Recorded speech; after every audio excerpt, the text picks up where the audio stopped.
I had an accident in the shop on Thursday night, and while I may very well deserve the ridicule I know you dearly wish to heap on me, I thought I'd take this as a teachable moment, a moment to kind of reflect on how this accident, like many others, I presume, how it happened, and to remind us all of the things we need to do to keep ourselves safe in this craft we love so well.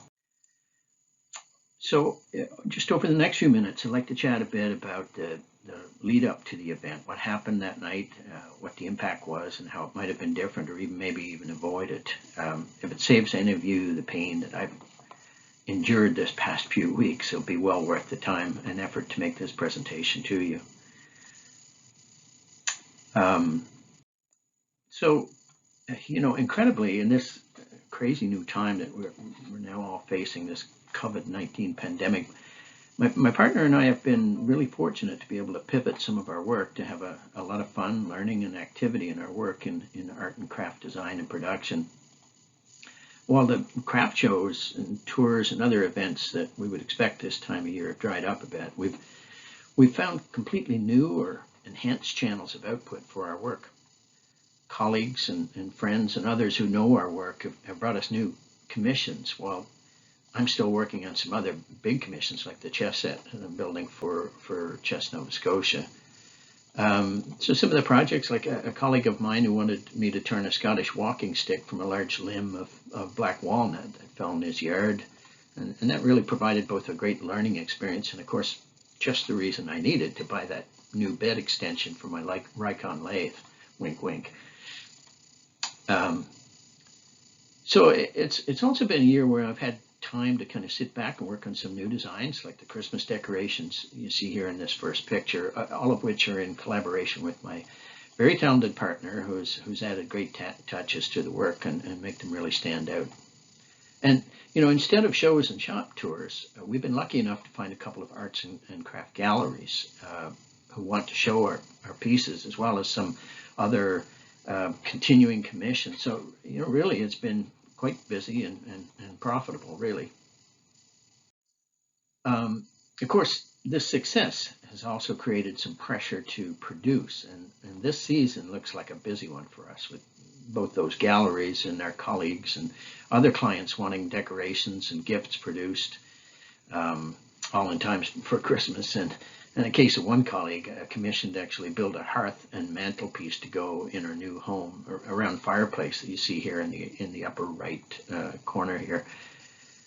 We're also developing some service and event-based lines of business, including a carving class I'll be offering either from my workshop or the new gallery studio out in Jador. Not that it isn't welcome almost all of the time, but this time of year is busy for many of us as we gear up for the season of giving and for some of us, the season of selling.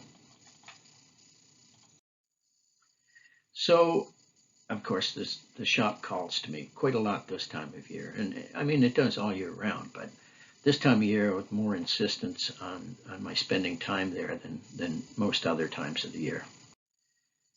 Over the past couple of months, since the start of the school year, I've been working very hard on what I suspect will be my last year of my day job at the college. The pandemic has created the opportunity for me to work at home, but it's also meant that we've added many new challenges and activity to what's already a typically busy time of year for us, especially here in the academic world, I should say.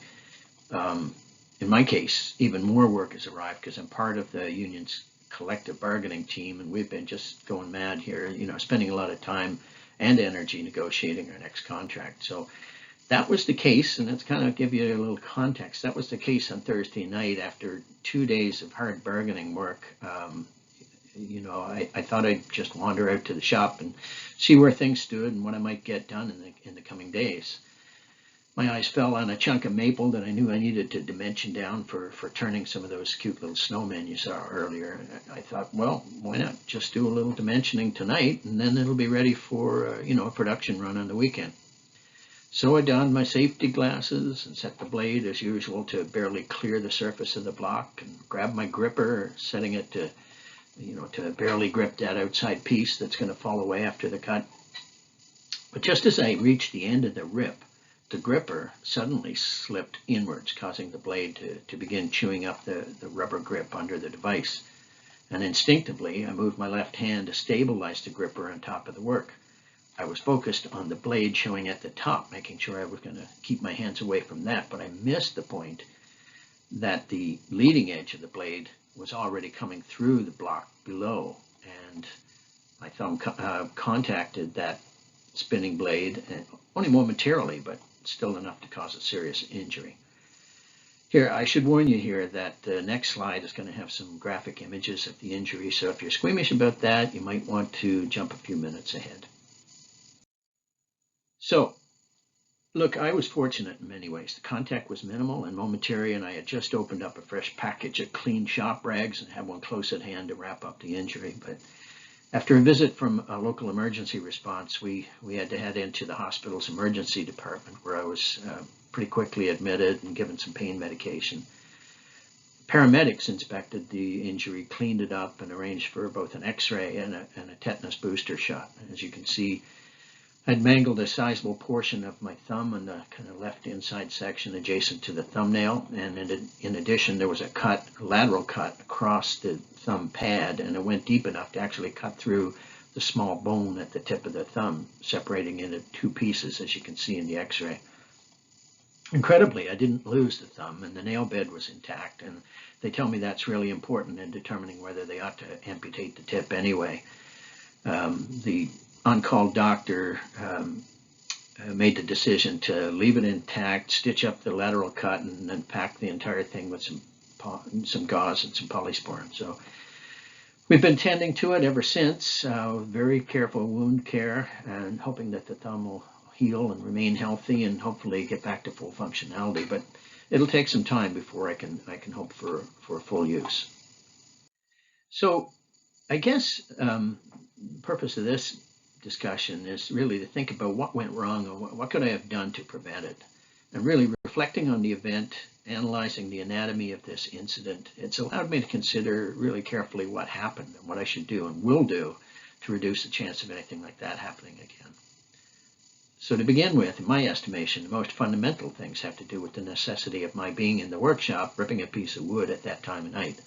Really, for folks like us who don't really need to generate all or a significant part of our income from woodworking, there's no need to feel pressured into doing work in the shop on a schedule that isn't one of just enjoying the time and the craft.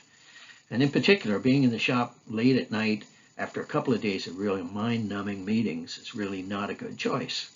There's no way that I could be as alert and rested as I should be heading into the shop for this kind of work.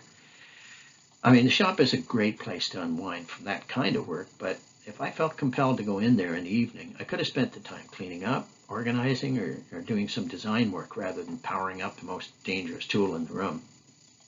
If nothing else, I might not have reacted so quickly the same way had I been more aware and alert. The second thing is that, and it really follows on that idea, it was good that I thought about using a safety assist like the gripper. It was the wrong safety tool. I mean, given the dimension of the work, a featherboard and a push stick would have been a much more suitable set of tools for that project. The gripper was at the same level as the top of the fence, so it was not being secured against the fence as the work was being moved through the saw. We have to think through whether the safety tool we have at hand is the best to keep us safe. After all, the reason we have such safety tools is so that they can take the damage rather than our flesh. As a friend of mine said a few days ago, table saw is not all that fussy about what it eats. The third aspect, I guess, I noted that I'd left my shop-made zero clearance insert in the saw, the white insert you can see here, instead of the insert that comes with the saw. And I recognize now that the bright red color of the regular insert is a subliminal message that could have registered as the work began to clear the blade's leading edge. So since this picture has been taken, I've painted that zero clearance insert a bright red so that it becomes an extra visual signal to watch where my hands are as the work gets close to that point. I'm also going to look at all of my other tools and jigs that have anything to do with that to make sure I have that visual signal, including the outside block here you can see in this picture, the little block on the outside of my cross-cut sled.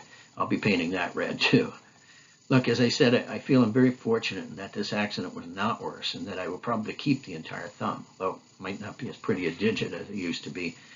I was also lucky I was able to get quick care, and that improved that likelihood. Certainly, those quick stop saws continue to look like a better and better option as time goes by, but for now at least, I think I've been able to work through this event and identify some opportunities to improve shop safety in my shop, and I hope it's been of value to you too. You can never be too safe, and an injury like this takes only a moment of inattention. So may I wish you all happy, alert, and safe work in your shops, and thanks for your attention tonight. Thumbs up. Bye for now.